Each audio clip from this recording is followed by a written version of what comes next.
పేదవాడి పక్షాన నిలబడతాం, ప్రజా గొంతుకై నినదిస్తాం. వాయిస్ ఆఫ్ వాయిస్లెస్, తెలుగువారి మనస్సాక్షి సాక్షి టీవీ. సాక్షి టీవీ ప్రసారాల కోసం మీ స్థానిక కేబుల్ ఆపరేటర్ను వెంటనే సంప్రదించండి. పెద్దపల్లి జిల్లా మంథని అంబేద్కర్ చౌరస్తా వద్ద ఎస్సీ హాస్టల్ విద్యార్థులు ఆందోళన చేపట్టారు. హాస్టల్ వార్డెన్ స్థానికంగా ఉండకపోవడంతో ప్రతిరోజు కాలేజీకి ఆలస్యంగా వెళ్లాల్సి వస్తుందని ఆవేదన వ్యక్తం చేస్తున్నారు. మధ్యాహ్న భోజనంలో పురుగులు వస్తున్నాయని మండిపడుతున్నారు విద్యార్థులు.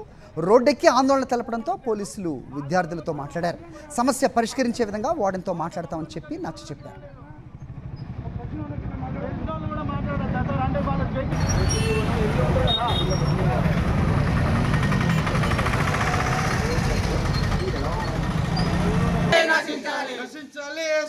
హాస్టల్ విద్యార్థుల పట్ల నిర్లక్ష్య వైఖరి సస్పెండ్ చేయాలి. హాస్టల్ వార్డెన్ వెంటనే.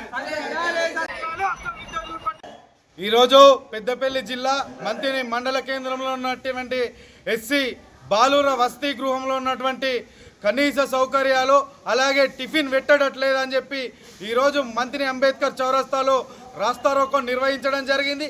ఏదైతే ఇక్కడ ఉన్నటువంటి వార్డెను ఇక్కడ ఉండకుండా కనీస సౌకర్యాలు ఇవ్వకుండా ఏదైతే వీళ్ళకు ఎర్లీ మార్నింగ్ 8:30 వరకు టిఫిన్ పెట్టాల్సినటువంటి పరిస్థితి ఉన్నప్పటికీ కూడా ఈరోజు వాళ్ళకి సామాన్ ఇవ్వకుండా వార్డెన్ ఎక్కడో వేరే ప్రాంతంలో ఉండి విద్యార్థులను ఇబ్బందులకు గురి చేస్తూ ఉన్నాడు.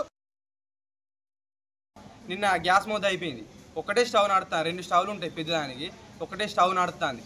స్టవ్ నడిస్తే సార్ గ్యాస్ అయిపోయిందని ఫోన్ చేస్తే నువ్వు కొనుక్కరాపో గ్యాస్, నేను పైసలు కొడతానన్నారు. గ్యాస్ కాడికి పోయిన తర్వాత సార్ ఇట్లా 1300 అయితే అట సార్ గ్యాస్ బ్లాక్లా అని సార్కి ఫోన్ చేస్తే బాబు నేను 1000 సార్ వాళ్ళ మేడం బాబు నేను 1000 కొడతా, 300 మీరు కలిపి పట్టుకెళ్ళాలి. మేమా సార్ వార్డెన్